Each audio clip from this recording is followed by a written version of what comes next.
5 jours après l'évacuation de Tolbiac, la vérité se fait jour. En 45 minutes, l'opération policière a mis fin à 3 semaines de mobilisation sur ce site, devenu le lieu de vie de quelques 200 étudiants, où se tenaient chaque jour ateliers, projections, conférences et soirées, avec un public allant jusqu'à 1 millier de personnes. Intervention policière violente, manifestants blessés, dégradation des locaux, cette évacuation a généré son lot de récits contradictoires, faisant régner une confusion tenace. Lire aussi. Devant Tolbiac évacué, notre bastion est tombé, maintenant il faut agir. Les récits s'accordent sur un point: l'opération menée par les policiers, vers 5 heures du matin, au cœur des vacances scolaires, était de grande ampleur. La préfecture de police de Paris fait état d'environ 150 hommes mobilisés. Raphaël, étudiant de 25 ans en philosophie à Paris I, et membre de la commune libre de Tolbiac, nom du mouvement d'occupation étudiant sur le campus de Paris I, évoque un rapport de force écrasant entre les CRS qui remplissaient tout le hall et la cinquantaine d'étudiants qui occupaient les lieux ce matin-là. Dès lors, les versions divergent.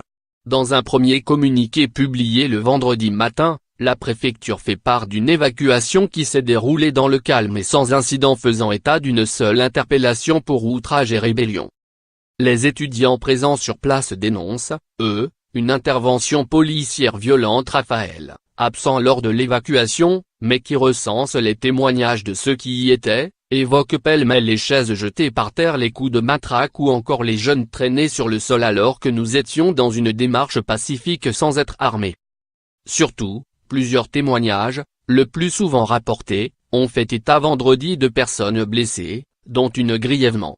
Cette version a été largement relayée, notamment par des sites comme Reporter, celle d'un étudiant qui serait tombé sur la tête après qu'un policier l'avait agrippé à la jambe alors qu'il tentait d'escalader une grille de plusieurs mètres de haut pour fuir les forces de l'ordre. Le média a diffusé le témoignage d'une jeune fille, Leïla.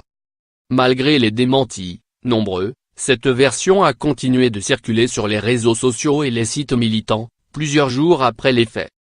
Le site Reporter a mis fin aux rumeurs, mercredi 25 avril au matin, en publiant un article dans lequel la rédaction reconnaît que les témoignages cités n'étaient pas fiables. Libération, qui a également enquêté sur le sujet, rapporte les propos de plusieurs riverains, dont aucun n'a observé de chute rue Baudricourt, où la victime supposée était censée s'être blessée. Contactée par Le Monde, la préfecture de police a seulement fait savoir que 20 à 30 jeunes ont ainsi quitté le site, en sautant par-dessus les grilles, lorsqu'ils ont compris que les forces de l'ordre entraient dans les lieux. Dans un communiqué publié le vendredi soir, elle dénonçait déjà des rumeurs faisant état d'une personne grièvement blessée. La préfecture de police de Paris déclarait seulement qu'un jeune homme souffrant d'une douleur au coude avait été pris en charge par les pompiers, avant d'être transféré à l'hôpital de la Pitié-Salpêtrière, dont il était sorti de lui-même 1 heure plus tard.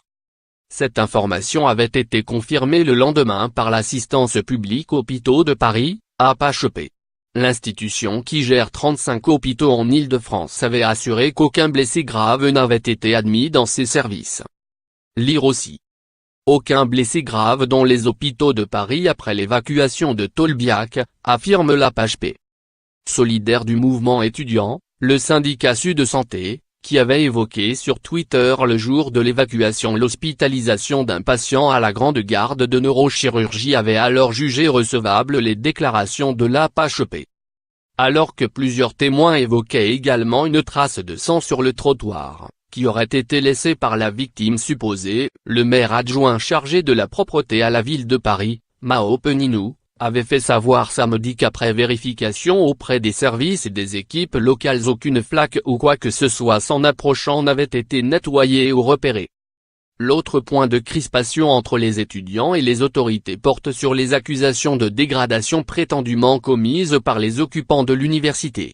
Une enquête pour dégradation en réunion a été ouverte, après une plainte déposée par la présidence de Paris I, qui a mandaté des experts pour réaliser un chiffrage précis. Lundi, la ministre de l'Enseignement supérieur, Frédérique Vidal, a avancé la somme de 200 000 à 300 000 €. Côté étudiant, on assure que les lieux étaient correctement entretenus grâce à un système d'autogestion, composée de commissions pour chaque tâche de la vie quotidienne, comme le ménage. S'agissant des tags, qui se sont accumulés sur les murs de l'établissement, les étudiants les perçoivent comme un acte politique de réappropriation des lieux. Lire aussi. Occupation de Tolbiac, enquête ouverte pour dégradation en Réunion.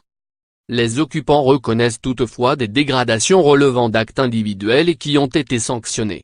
Selon eux, le piteux état des locaux et de la responsabilité de l'institution, qui a laissé la vétusté s'installer, résume Raphaël, pour qui de nombreuses universités de France font face à ce problème. Les membres de la commune libre de Tolbiac estiment également que l'intervention policière a contribué à ravager les lieux, évoquant une porte taillée à l'aide d'une scie circulaire contactée par Le Monde. La préfecture de police assure que les forces de l'ordre ont accédé aux lieux sans effraction, avec le concours de membres du personnel de l'université. Alors que le président de l'université Paris I, Georges Haddad, a fait état de vol, le collectif reconnaît que du matériel informatique a effectivement été dérobé, avant qu'une commission sécurité se charge de le surveiller. Un tel contexte ne permet pas d'envisager une réouverture du site prochainement, informe le service communication de l'université Paris I, qui a allongé d'une semaine la durée des examens. Prévus du 2 au 26 mai, les examens ont également dû être délocalisés. Pour les étudiants de la commune libre de Tolbiac, la préoccupation n'est pas celle des examens, mais celle de poursuivre leur mouvement. Durant le week-end, ils ont été accueillis par les étudiants de Nanterre et de Censier, Paris, qui bloquent également leur site universitaire.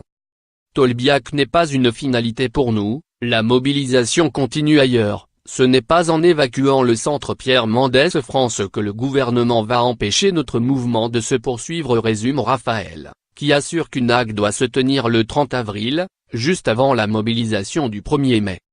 5 jours ont passé et, sur le parvis du site universitaire de Tolbiac, une phrase émerge, résumant l'état d'esprit des étudiants mobilisés. La commune libre de Tolbiac vivra